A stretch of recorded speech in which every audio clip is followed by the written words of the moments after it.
Alrighty, guys, welcome back. Today we are on track number 3 of the Warning's Error album. Today we are listening to Choke. Choke was actually on their Mayday EP. And again, I've heard these songs, disclaimer, before any of y'all start. I have heard these songs, Dad has not. Dad has the lyrics in front of him, but he has not heard the song or the video before. Today we are going to be watching the official music video. Instead of the lyric video or the live studio session, today we were watching the official music video with Dad. I think you will thoroughly enjoy. But yeah, do you have any comments that you want to say before we get started at all, or do you just want to jump right into it?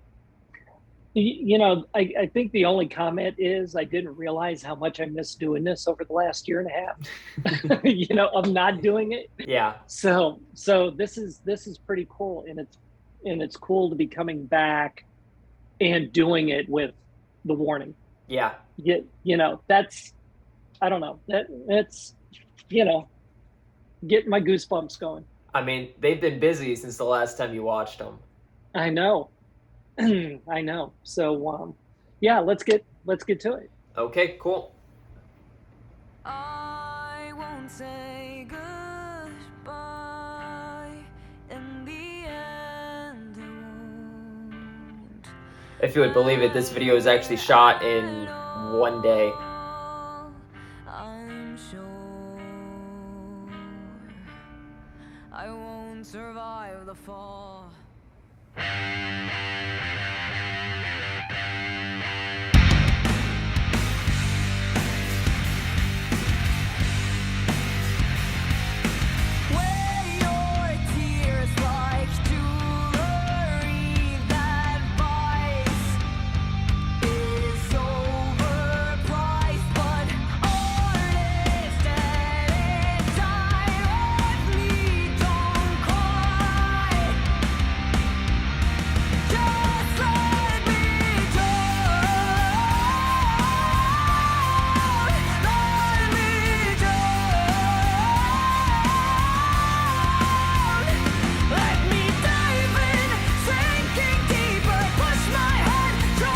The imagery they put in this is unbelievable. It is.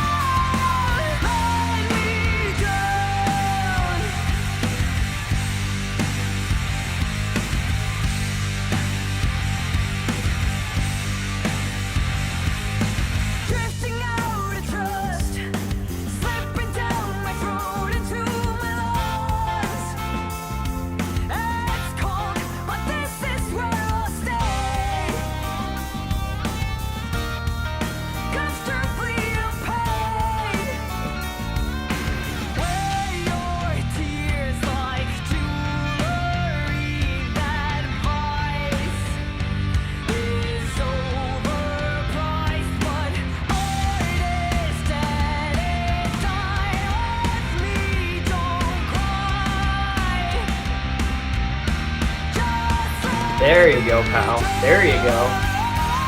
Here we go.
Love it. Yeah.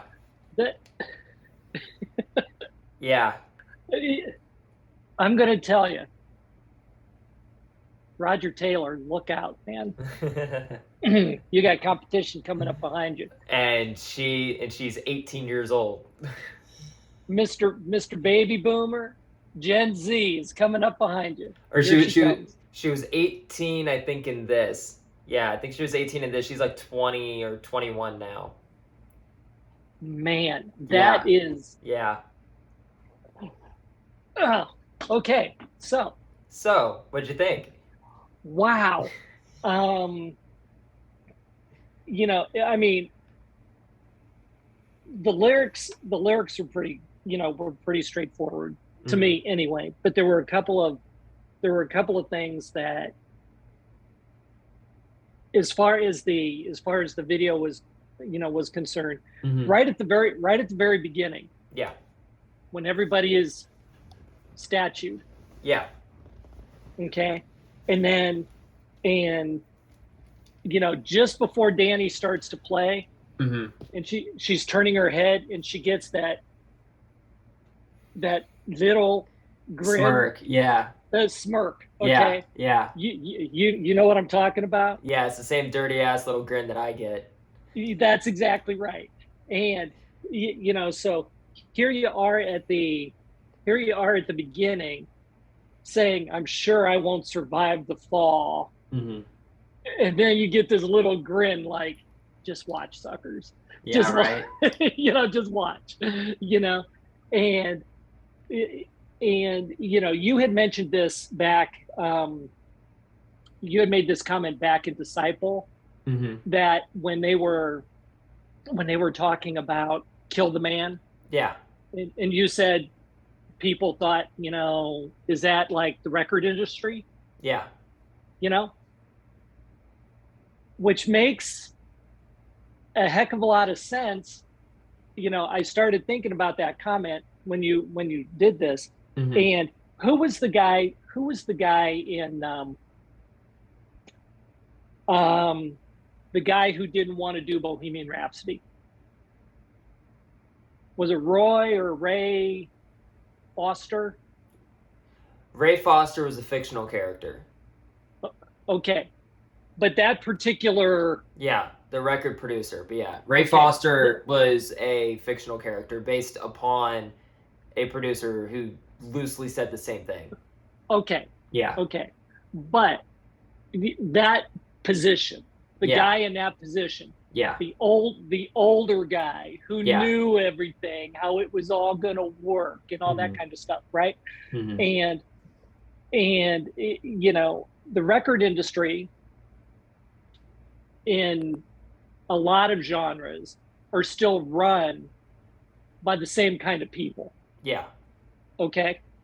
Which is what they're, okay. So again, we're back to boomers versus Gen Z, right? Yeah. And as I was looking at this, and, the whole song to me was just frustration.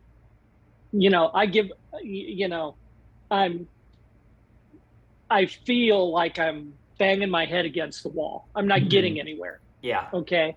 No matter what I do, no matter what I say, it's not right. That kind of thing. Yeah. Because I'm the little one here, and you're the know-it-all. Yeah.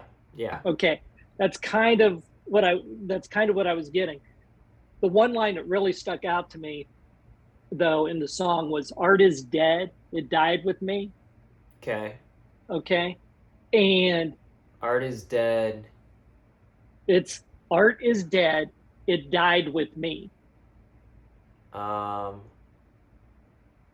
some reason, that line, is that the line that you have on the lyric? Yeah, it's after she says, "I won't survive the fall." I won't survive the fall. And then goes into, "Wear your tears like jewelry. That vice is overpriced. Yeah. But art is dead. It died with me." I thought it was art is dead inside of me. It doesn't matter. Could be either way. That line actually before, if you ask what that means, it doesn't mean anything. Pal was actually asked that, and she said, that line I just thought was cool as hell. It doesn't mean a damn thing. I just thought it was cool as hell. Quadrophenia all over again. But she said, it doesn't mean a damn thing. I just thought it was so cool. I always thought it was art is dead inside of me. But but whichever, that line means absolutely nothing. She just thought it was cool. But when I was reading that, putting it together with the conflict you have between generations, and especially maybe what they're facing within the record industry. Since you made that comment, I'm kind of running with it. Okay. I can relate from the lyricist's point of view. Okay, because the band is made up of what? Artists. Yeah. Right. And when you're being told what to do or how it's going to be, it and what you have to do, and all this kind of stuff. It no longer, in a lot of cases, when you're getting super, super frustrated, all of a sudden it's not art anymore. It's a job. Yeah.